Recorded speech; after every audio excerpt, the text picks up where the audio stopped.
Hi, I'm Thomas. Welcome back to the course Corporate Finance. Today's topic is taxation.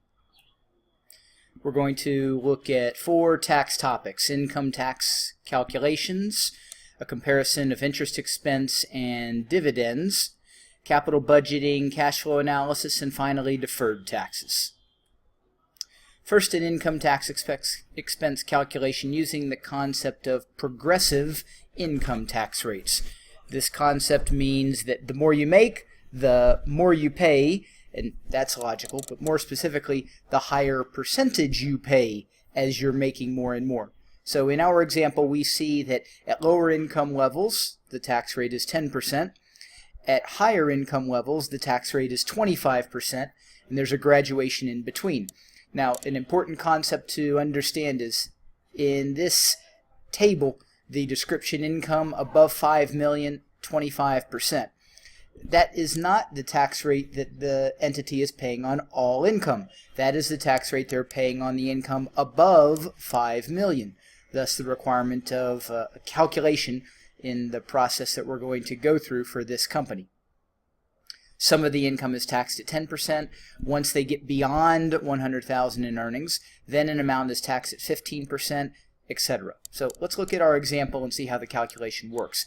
The company has estimates of pre-tax income for the year, and the total for the year is the basis for our calculation. And then we will allocate that annual tax estimate to the 4 quarters equally. So in our next slide, we see, using our tax table, the first $100,000 of income is taxed at 10%. The next to $900,000 is taxed at 15%. And then the next $3,330,000 is taxed at 20%. Where did that number come from? The total income for this company is $4,330,000. So once we work through the 2 groupings, the first 2 groupings, or the first 2 brackets, the remaining amount was $3,330,000, which doesn't get us to the 4th bracket. So the company never gets to the 25% tax rate. The highest rate they're going to pay is 20%. And again, they're not paying that on their entire income. They're paying that on the income above $1 million, because the $1 million was taxed at 2 lower rates. $100,000 at 10%, $900,000 at 15%. Calculating based on the rates, we can sum the total tax amount to $811,000, and that is an effective rate. When we look at that tax as a percentage of the estimated annual income, that is an effective rate of 18.73%. And now to calculate what the income tax expense for accounting purposes should be, for recording purposes should be for each quarter, we multiply the pre-tax income for each quarter by the effective tax rate, arriving at an income tax expense for each quarter, and then the total of those 4 tax calculations equals $811,000. That's the same tax amount we calculated in the top of the slide. Now, if you do these calculations with a calculator, there is probably some rounding in the tax rate of 18.73%, so you'll have some minor differences due to rounding, but this is the concept of income tax expense calculation using progressive tax rates. Let's compare interest and dividends. Interest expense is tax deductible. Dividends generally are not, which means that the amount a company is going to pay in taxes is higher when they're paying dividends than when they're paying interest.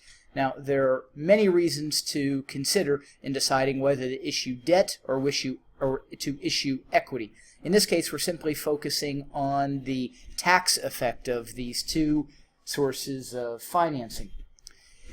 So looking at Company A, Company A has interest expense of $8,000, and Company B has dividends of $8,000. Now, we don't know how much debt Company A has. We don't know how much equity Company B has, but let's assume that the amounts are the same and that the interest expense based on the interest rate results in the same amount of interest as dividends for Company B based on the dividend per share and the number of shares outstanding.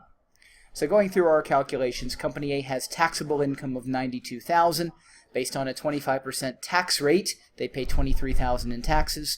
Net income is $69,000. They're not paying any dividends, so net cash flow is $69,000. Company B has no interest expense, thus a higher taxable income amount, and thus higher income tax. Net income $75,000 minus dividends of $8,000 results in net cash flow of $67,000. The difference is $2,000. Company B has $2,000 less in net cash flow, and that is a result of the dividend not creating a tax deduction. The interest expense of $8,000 at an income tax rate of 25% results in a tax deduction of, or a tax savings of $2,000. $8,000 times 25%. Company B doesn't experience that $2,000 tax savings because they're not paying interest, they're paying dividends, and dividends are not taxable. And so the difference in these two scenarios is a $2,000 lower net cash flow amount with Company B. Next concept is capital budgeting. In capital budgeting, we want to analyze our future cash flows, and often we're going to discount those cash flows and calculate a present value of the cash flows. Our first screen is incorrect methodology. Let's look at the process. We'll compare that to the correct methodology and see what the difference is between the two. Here in the calculation, I have operating income. I add back depreciation because depreciation isn't a cash number. Now, earlier in the project, there was a cash number, perhaps equipment or a building or vehicles, and the result is depreciation. But right now, I'm looking at my annual calculations for operating cash flow, and I add back depreciation to operating income because I'm not paying depreciation in cash. Now, note my next calculation. I'm calculating taxes as 30% of operating cash flow, which is incorrect. And again, in the next slide, we're going to see the correct methodology, but let's continue to work through the process. Tax as a result is $16,500 a year, and the net cash flow is $38,500, our operating cash flow minus our tax payment.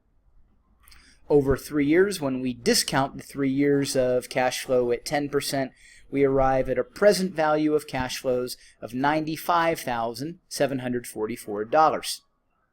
So let's look at the correct methodology. At the beginning, we calculate operating cash flow as we did in the incorrect calculation, $55,000, but the tax calculation is based on a different number. The tax calculation is based on taxable income, and taxable income does allow for depreciation as a deduction.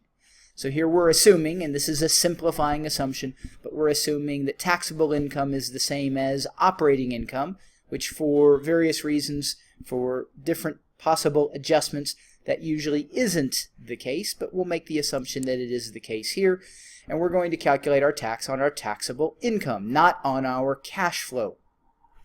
Taxable income is $50,000 at a tax rate of 30%. We have a tax payment of $15,000, which is less than the tax payment we calculated previously. Net cash flow is our operating cash flow minus our taxes, which is $40,000. And when we discount these three $40,000 future cash flows at 10%, the present value is $99,474. That's a higher amount than what we calculated in the incorrect calculation. So what happened? Let's calculate the difference first. The difference is $3,730 in additional present value of cash flows.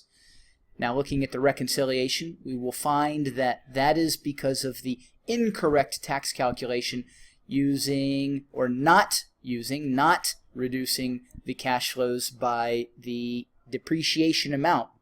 Operating cash flow was the base for the tax calculation in the incorrect methodology, $55,000. Taxable income was the base for the tax calculation in the correct methodology, $50,000. The difference between the two is $5,000, and that's the same amount as our depreciation. No coincidence. The issue, the error in the incorrect methodology, was we were looking at a number that was not deducting depreciation as a taxable expense, thus overestimating the amount of taxes we would have to pay and underestimating the amount of cash flows we would receive, thus underestimating the present value of those cash flows. In this calculation, we calculate the tax savings on the difference of $5,000, or the depreciation of $5,000.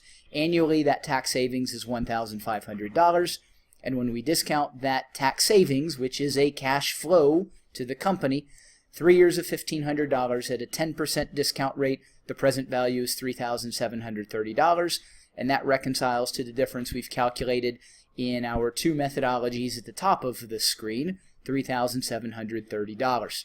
So again, in capital budgeting, it's important to understand the difference between operating cash flow and the tax basis. Operating cash flow is the cash coming in from operations. The tax payment is based on taxable income, and that for several reasons, one of which we're looking at here, depreciation. Taxable income generally is not the same as operating cash flow. And our final concept is deferred taxes. Let's look at a situation in which a company uses fair value accounting for an investment property. Fair value accounting means that at the end of each period, we're going to compare the value of our property on the balance sheet to the value in the market and make an adjustment and recognize a gain or a loss. So in this scenario, the building at the beginning of the period has a value of $100,000, and then the value moves down to $90,000 and up to $120,000 over the next 2 years. So in year 1, we're going to record a loss on the income statement, and in year 2, we're going to record a gain on the income statement. Now, if those are taxable transactions, there's going to be some funny activity happening in our financials, and that funny activity is we own the building, we're not selling the building, yet we're going to get a tax break in year 1, and we're going to have a tax obligation in year 2. So let's talk about how we're going to account for the building on our financial statements differently than we're accounting for the building on our tax reporting. In the slide here, I'm summarizing what the tax effects are of the loss and gain in year 1 and 2. Notice in particular the gain in year 2. If we report this gain as a taxable transaction, then we have a tax payment of $9,000. The company probably would not complain about the tax savings in year 1, but they might not want to pay tax in year 2 on a gain that hasn't produced any cash. We call this a phantom tax payment. There's no actual cash coming in, yet we have an obligation to make a cash outflow. So in order to avoid this potential problem, we're going to use a different accounting system for tax reporting, and that is historical cost accounting. So let's compare fair value to cost. In the case of year 1, the fair value again goes down by $10,000, which if we were to report that as a taxable transaction, we would save $3,000 in taxes. Instead, what we're going to do is we're not going to record or account for that change in value. We're simply going to account for depreciation, assuming this property has a 20-year life, $100,000 cost. We will depreciate $5,000 a year at a 30% tax rate. That is a tax savings of $1,500. So whatever our taxable income is for the year, it's $1,500 less because of this depreciation deduction. In year 2, the cost, staying in the same calculation on the right side, the cost is the same and the tax effect is the same. Going back to the left side, the fair value calculation, again, were we to report this $30,000 of value increase as a taxable transaction at a 30% tax rate, we would have a tax increase of $9,000. Combining years 1 and 2, notice the difference in total taxes. We would pay taxes of $6,000 using fair value accounting, whereas we save taxes of $3,000 using cost accounting. So, is this cost accounting a permanent benefit? No, it's a temporary benefit until we sell the building. So let's see what happens when we sell the building. Let's assume we sell the building the first day of year 3. So there's no value change in year 3. There's no depreciation change in year 3. We'll simply go with the numbers we have for values at the end of year 2. The value using fair value accounting was $120,000. It's 1 day later, so that value hasn't changed. It's still $120,000, and assuming that's the sales price of the building, there is no gain, thus there is no tax. And so our total tax during the investment period using fair value accounting is $6,000.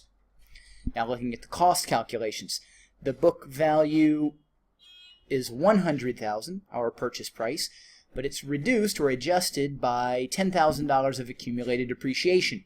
2 years of depreciation at $5,000 a year. We have a net book value of $90,000. If we sell the building at the market value of $120,000, we have a gain of $30,000, which will be taxable. Applying the tax rate of 30%, we have taxes of $9,000, and adding that to the $3,000 of tax savings from the cost method that we calculated in years 1 and 2, the total taxes for the cost method during the investment period are $6,000, the same as the total amount using the fair value method. So in summary, there's no difference in the life of the investment and the amount of taxes we pay. Now, there could be differences. There could be changes in tax rates over time. There might be a different tax rate for the gain on the property than there is for the depreciation on the property. So we're using some simplifying assumptions here. A real factor to the company would be the timing of the cash flow, the timing the company wants to pay as late as possible into the life of the investment, and that would have some present value effects.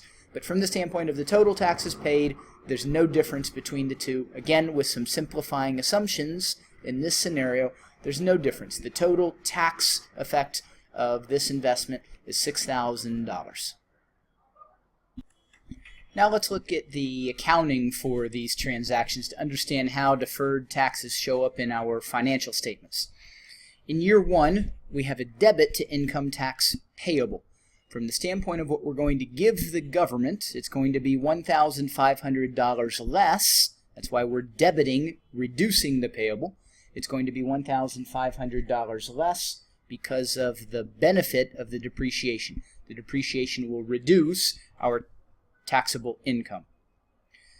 Deferred tax asset, $1,500, means that we have a benefit in the future of $1,500. Now, where is that benefit coming from? Let's come back to that debit, and let's first look at the income tax expense. This is a credit of $3,000. Now, when we credit income tax expense, that's a type of tax reduction or tax savings. So looking at the first and the last components of the journal entry, income tax payable to the government is going down by $1,500. Income tax expense, which is reportable under IFRS, is going down by $3,000. What we're saying is what we believe under accounting rules is we should have a tax savings of $3,000. What the government believes, according to tax reporting, is we should only have a savings of $1,500. And in these calculations, the underlying principle is IFRS is right. Ultimately, IFRS is the correct accounting methodology. The government has some different rules. We follow those rules, but the correct methodology is IFRS. So under IFRS, if we believe we should have a $3,000 tax savings, and the government says we should have a $1,500 tax savings, we're missing out. But in the future, when we're done with this investment and we sell, these differences are going to balance out, and the balance here is on the left side. It's a benefit to us, therefore it's a deferred tax asset. So you always calculate your deferred tax component, the asset or the liability, as the final entry in the transaction. And if you're confused, just make the transaction balance. In this case, we have a debit of $1,500, a credit of $3,000. To make the transaction balance, we need a debit of $1,500, and if we're debiting deferred taxes, then we're either increasing deferred tax assets or we could possibly be decreasing deferred tax liabilities. Let's look at year 2. In year 2, we have an income tax expense of $9,000. This is a debit. That means this is what we believe under IFRS we should be paying to the government. Next, we have an income tax payable as a debit of $1,500. What the government believes is we shouldn't be paying anything. We should be saving $1,500. And now both of these are on the left side, but they have opposite meanings. One is an expense, money to the government. One is a reduction in a payable, in a sense, money from the government. And the opposite direction means we need to add these two to calculate the deferred tax effect. Here, that deferred tax is a liability of $10,500. In other words, we now owe more to the government based on IFRS than based on government tax reporting. And what we would do with these two transactions is we would net them. We have a deferred tax asset in the first entry, now a deferred tax liability in the next entry. The net balance of these two is $9,000, and we would show that as a liability. Now, let's see what happens in year 3. We debit deferred tax liability for $9,000. Now, that was the amount I just stated as the balance of the original deferred tax asset and the current deferred tax liability. The difference between those two is $9,000 on the credit side, on the liability side. We're going to debit that amount in year 3, cancel that amount out, and what is driving that debit is the credit to income taxes payable. We owe $9,000 in year 3. What happened in year 3 was we sold the building for $120,000. Recall it had a tax base under tax accounting. The cost was $100,000. We had deducted $10,000 in accumulated depreciation, so we had a tax base of $90,000. That was a gain on sale of $30,000 at a 30% tax rate. We owe the government $9,000. To balance this credit to payable, we debit deferred tax liability, and it's not a coincidence that the $9,000 debit is the exact amount of the previous credit balance, $9,000. We've sold the asset. There shouldn't be any more tax liability, deferred tax asset or deferred tax liability relating to this asset on the books. We don't have the asset anymore. And now the deferred tax liability balance is 0, which it should be once we've sold the asset. The journal entries I've included, well, this is corporate finance, the journal entries I've included because you do want to have an understanding of how these concepts end up in the company's financial statements, and by understanding the journal entries, you'll understand that process relating to financial reporting. This concludes the lecture on taxation. In class, we'll work through these concepts to make sure you understand how to apply them in exercise and real-world settings, and I look forward to seeing you then.